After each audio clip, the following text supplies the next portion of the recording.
But, to my surprise, when I got back, there were very few people there, with most of them seeming to have wandered off during my absence. However, I noticed that one of the few that still remained was Hagar, who was spending her time poking around the food pile. I figured she was as good of a person to ask about the whereabouts of everyone as anyone else, so I approached her with as much casualness as I could project. Hagar, where did everyone go? I thought they would still be here when I got back. She looked up, seemingly surprised to see me. Oh, Miss Athalia, you're back.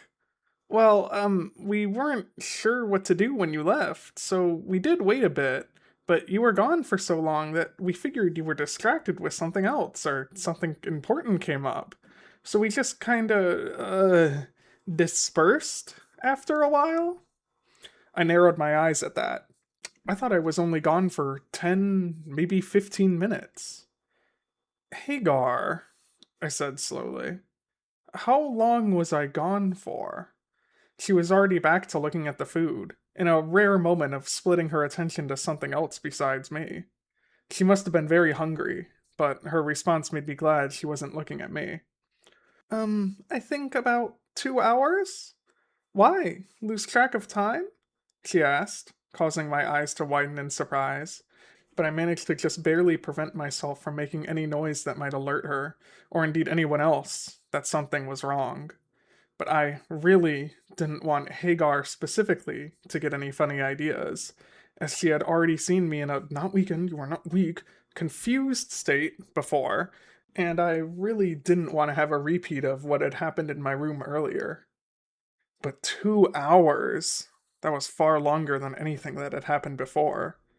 Things seemed to be escalating, and fast. Yes, I suppose I did. I gave a slightly strained laugh. I happened to, remember that I wanted to check that all the outside entrances were locked properly, right away. And then I ended up, wanting to check on the water situation. And I suppose you know how it is, losing track of time when you're busy with work and all that. Hagar, who now had in her hand an unopened bag of chips and a package of cookies, looked at me with a nervous smile and nodded.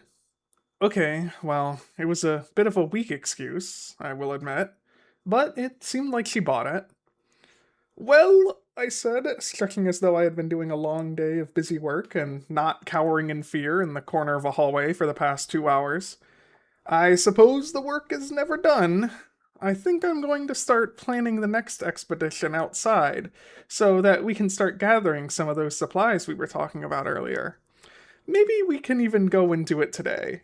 Actually, I think that's a good idea. Why don't you start gathering volunteers and meet me back here in, say, an hour? Time is precious after all, and we don't want to be wasting any of it. I thought of my apparently 2 hour long episode. Nope, we don't want to waste any at all. Hagar nodded at this, which was good, she was doing what she was told, but then she opened her mouth to ask a question, which was bad. Why is it so hard to find good help these days? Miss Athalia, are you sure it's a good idea for you to be going on this? I mean, with what happened earlier and everything. She trailed off, to which I gave her a reassuring pat on the shoulders. Hagar, I appreciate your worries. Truly, I do. But I can handle this, alright? Let me worry about stuff like that. You just go and have some fun before we have to get going. Maybe there are some board games or something that you can preoccupy yourself with after getting some people together. Remember, no play before the work is done. I smiled at her with that, pleased with the encouragement. She gave a somewhat awkward smile back before leaving, presumably on her quest to wrangle some others into this little expedition. My own grin slowly faded as she walked away, and I sighed. I felt very tired all of a sudden, but I couldn't let up now. I had to show how strong I was. I don't think it would hurt to take a short break, however, and now seemed like the perfect time to do so. It had been a rather intense day so far, and I really needed some time to myself. I retreated to my room, thankfully avoiding interruptions and questions from other members of the flock as I climbed the stairs to get there. However, I didn't truly relax until I had made it into my familiar sanctuary and had the door closed and locked behind me. It was only then that I really allowed myself to breathe, flopping down onto the bed and just taking a moment to close my eyes. What a day. I slowly opened them again, discomfort shooting through my side as I felt the finger aberrations flex and stretch against the tape that I had put them under. I groaned, really not wanting to deal with that right now, but knowing that I at least needed to check. I pulled myself out of bed, making my way over to the full length mirror. Pulling up my shirt, I was disheartened, but somehow not surprised, to see that not only were the finger things starting to work the tape loose, but there was now a new eye, green this time, that had, apparently, just recently emerged on my upper torso. Fantastic. I didn't know what to do. I really didn't. I thought of the vision I had earlier in the day, of me being consumed by that thing that looked like me, and as I looked down at this new growth, for lack of a better term, on me, it was hard to ignore the implication. But what was a girl to do? I was in too deep now. I made a noise of frustration and stood up, glaring at the eye, which glared right back at me. Hilarious. Real funny. Real sense of humor, this one. Whatever. Whatever. I didn't have time for this. I had an expedition to plan for, and I had to make sure everything went perfectly, so as to project a strong image of competency and power and caring and other things as well, I guess. I spent the rest of the hour packing and repacking my backpack with various bits of junk that I probably didn't need. There was, however, one particular item that I made sure made it into the pack, and that was a container of the room meat, tucked away safely at the bottom. I wasn't sure why I was so insistent on bringing it, but I couldn't shake the feeling that I was going to need it. It was just one of those things that you know, like when it's about to rain, or if someone is staring at you. Oh, and of course, there was one other thing I had to make sure to grab as well. I stared at it for a good long minute before picking it up, but I knew that I couldn't leave it behind. It just wouldn't have felt right. And when I felt that cold metal of the twisted and bent pipe in my hand again, somehow it made me feel just a little bit better. Just a little bit more in control. I headed down the stairs with 5 minutes to spare, bag slung over my shoulder and pipe in my hand. When I arrived at the bottom, I saw that Hagar had managed to collect 3 other members of the flock to join us, which was fine by me. One didn't want to let the party get too big, or it would get slowed down and meander, but too few, and you wouldn't have enough strength to keep yourself safe. Not that I had any hope that this group would be able to take on one of those beasts if we happened to run into one, but with any luck, we would be able to stick to the shadows and avoid them. No, I was more worried about the other people that may be out there. The beasts were at least somewhat predictable. They would just try to eat you. Who knew what other people might do? Checking the group, I saw that it was a collection of 2 men and another woman, which I was indifferent to. I really didn't care who was there, as long as they were able to carry whatever supplies we gathered on the trip.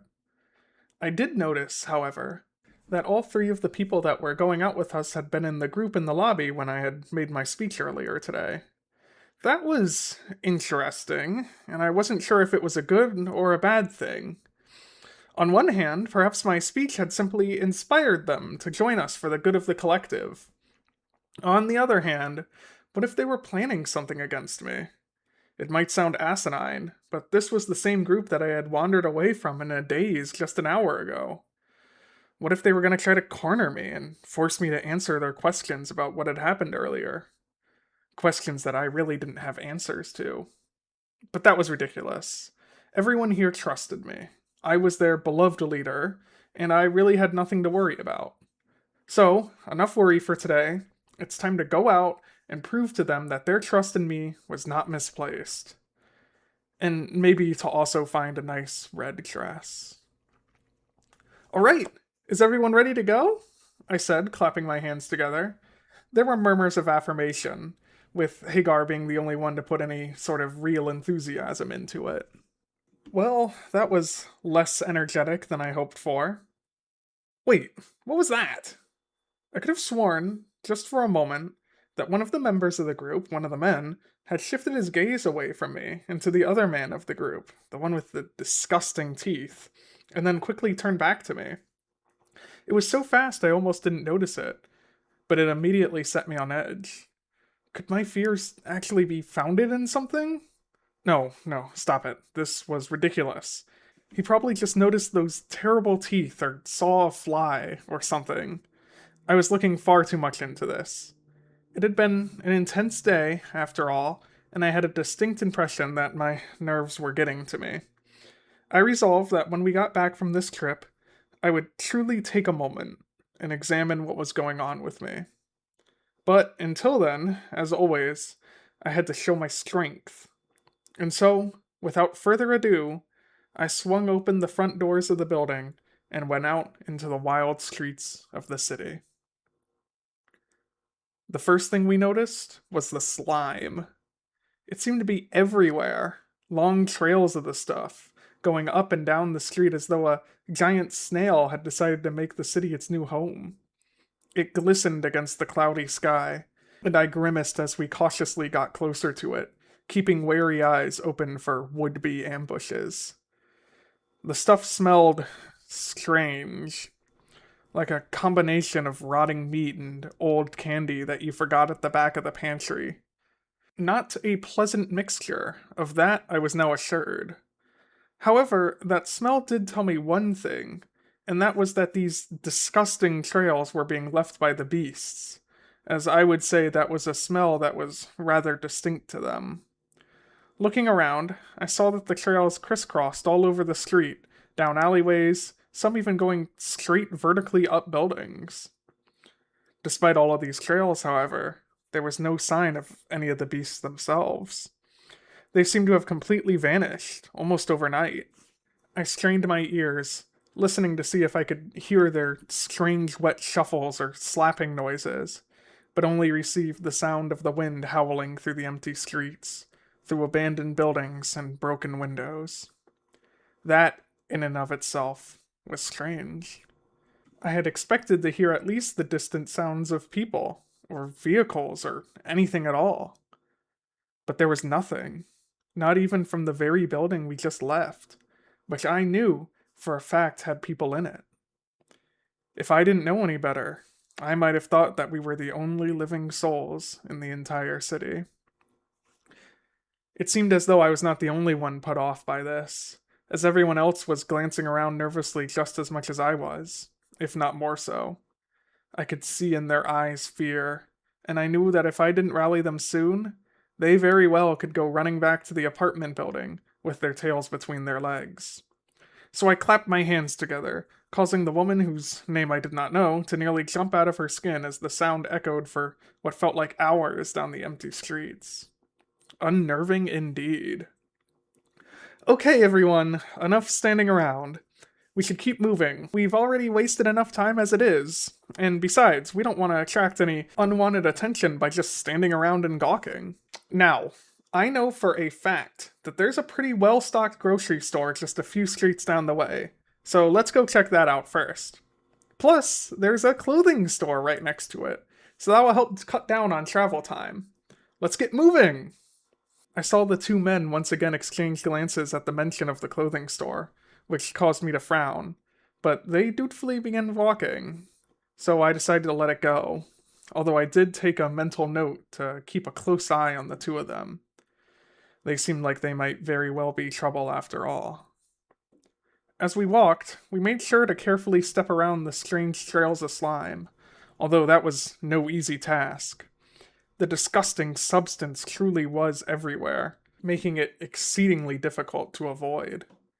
I idly wondered what manner of beast, or even beasts, could have created them, but I couldn't come up with anything. All the ones I had seen in both visions and in person up to this point were huge, lumbering things, preying on the shocked and surprised, but these trails seemed to be no bigger than perhaps a large dog. I suppose they could have been created from the strange tubes that seemed to come out of the beasts' backs that dragged behind them everywhere they went. That would make sense, but then all that line of thinking led me to was to wonder on the purpose of those very tubes themselves. But who could say? Even to me, with my fantastical visions and greater insight than most, knew so very little about these beasts and what their purpose was. Perhaps they had no purpose at all. Maybe they were like us, just drifting their way through life, trying to figure out what to do next. Or maybe they were just animals, simply reacting to the stimuli as it came to them. Who was to say? I suddenly, for no reason at all, thought of that red dress again. I really do think that I would look so nice in it. And really, don't I deserve something nice? It really had been a tough day. I think I deserve something like that to reward myself. In fact, I think when we get to our destination, I'll instruct the group to check out the clothing store first, before the food. I'm sure they won't mind. They could use some new clothes themselves, to be honest. Our way of living was already not very kind to the things we wear on our back, and that problem had only gotten worse with the seeming end of the world. We had probably gotten used to it at some point, but I was willing to bet we all stunk something terrible. But that was secondary to my true goal, that perfect red dress. So much had happened today already. I hadn't really had much time to ponder it. But I found that, despite my disturbing vision earlier today when that thing had invaded my imagination, I still wanted that dress. It was more than just an article of clothing at this point. It was a statement, a symbol. It would say to everyone, the whole flock, to myself, to the visions that haunted me, that I was the one that was in charge. That I was the only one in control of my destiny. I thought of Mother, of the star in the sky that stared at me with such power. No, I was the one in charge. I was the leader. Everyone saw that. No one told me what to do. And if I wanted a red dress, I would get it. I wonder what the flock would say when we got back and they saw me, all dolled up and beautiful. I bet they would shower me with praise, saying things like, "Oh, Athalia, you look so nice. Not only did you go out into that dangerous wasteland outside the shelter that you yourself so graciously provided for us, you came back with food and clothes and looking better than when you left. How could we have ever been so ungrateful for your leadership? We were idiots before, but we see now that everything you did for us. You're our hero." Well, perhaps it wouldn't be quite like that, but I bet it would be something close. The details aren't important. What is the general reception. The point is, they would be grateful. They would see me and understand all the sacrifices I, as an individual, have made, and they would be thankful for it. And then maybe, just maybe, I would finally start getting some respect around here. I was so wrapped up in my own thoughts, thinking about what was going to happen when I got back to the apartment in the future, that I let my mind wander from the present, which was foolish, but also, I feel, understandable. There was a lot on my plate after all.